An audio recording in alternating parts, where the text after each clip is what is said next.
राज्यात पावसाचा लपंडाव आता शेतकऱ्यांच्या चिंतेचं प्रमुख कारण बनतोय। विदर्भातील गोंदिया, यवतमाळ आणि वर्धा या जिल्ह्यांमध्ये वेगवेगळ्या कारणांनी शेतकरी अडचणीत सापडलाय।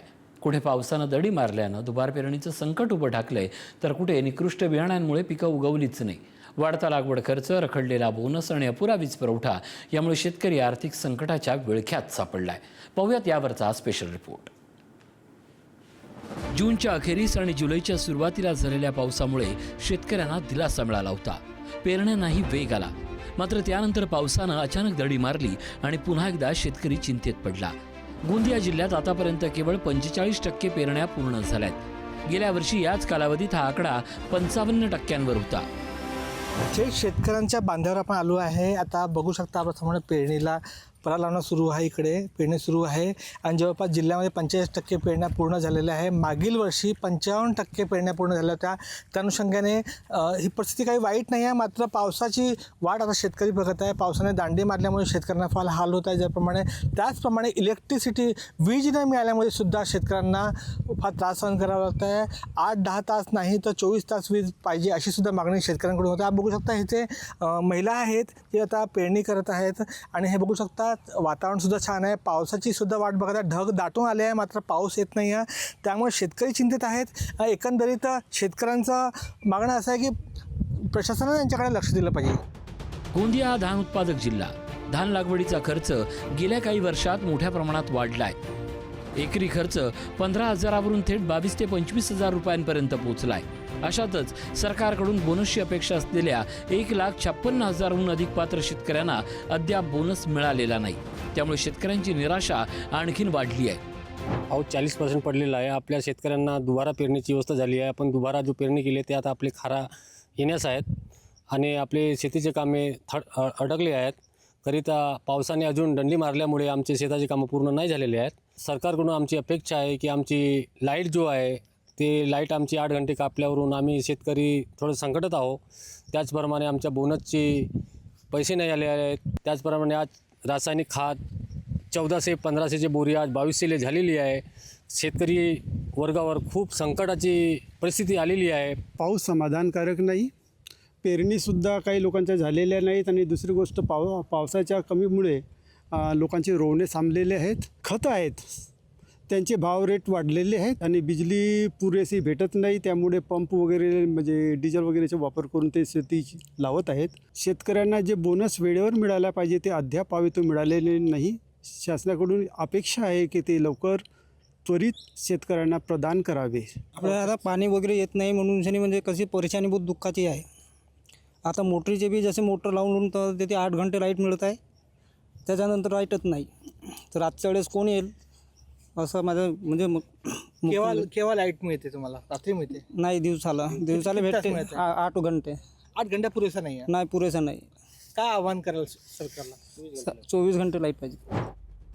जिल्ह्यातील 1,56,000 वर शेतकऱ्यांनी जिल्हा मार्केटिंग फेडरेशन आणि आदिवासी विकास महामंडळाकडे नोंदणी केली होती।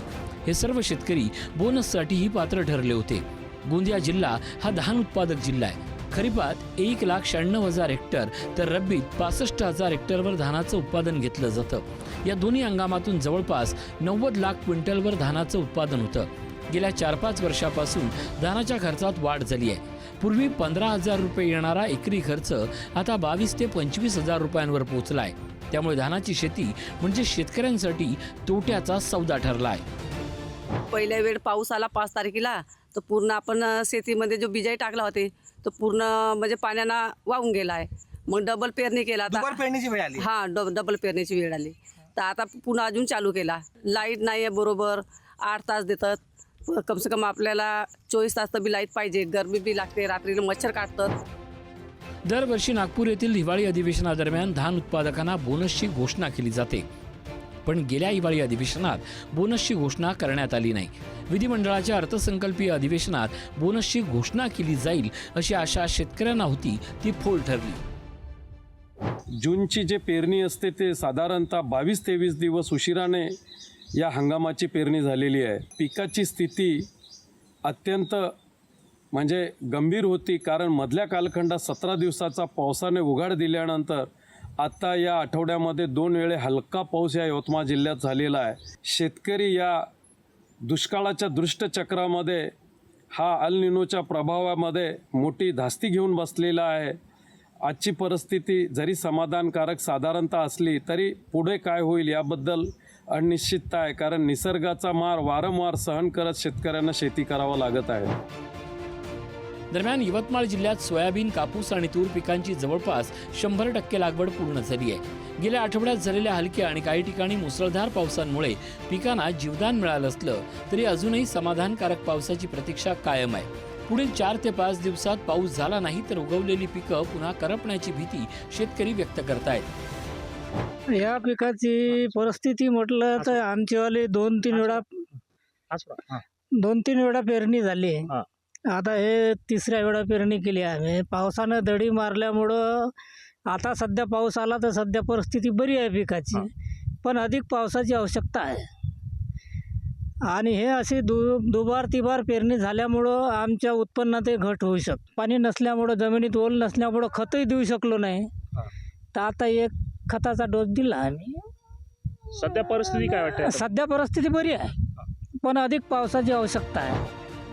तर वर्धा जिल्ह्यात मात्र संकटाचं कारण वेगळंच आहे. निकृष्ट दर्जाच्या सोयाबीन बियाण्यांमुळे अनेक शेतांमध्ये पिकं उगवलीच नाहीत. त्यामुळे शेतकऱ्यांवर दुबार पेरणीची वेळ आली आहे. 16 शेतकऱ्यांच्या तक्रारीनंतर कृषी विभागाच्या तपासणीत बियाण्यात दोष आढळून आला. त्यानंतर मध्य प्रदेशातील रवी सीड्स अँड रिसर्चर कंपनी विरोधात भ्रामक दावे करून शेतकऱ्यांची फसवणूक केल्याप्रकरणी आणि अत्यावश्यक वस्तू कायद्याअंतर्गत गुन्हे दाखल करण्यात आलेत. पावसाची अनिश्चितता, वाढलेला शेती खर्च, रखडलेला बोनस, अपुरा वीज पुरवठा आणि निकृष्ट बियाण्यांचा फटका या सगळ्या संकटाचा सामना विदर्भातील शेतकरी एकाच वेळी करतोय.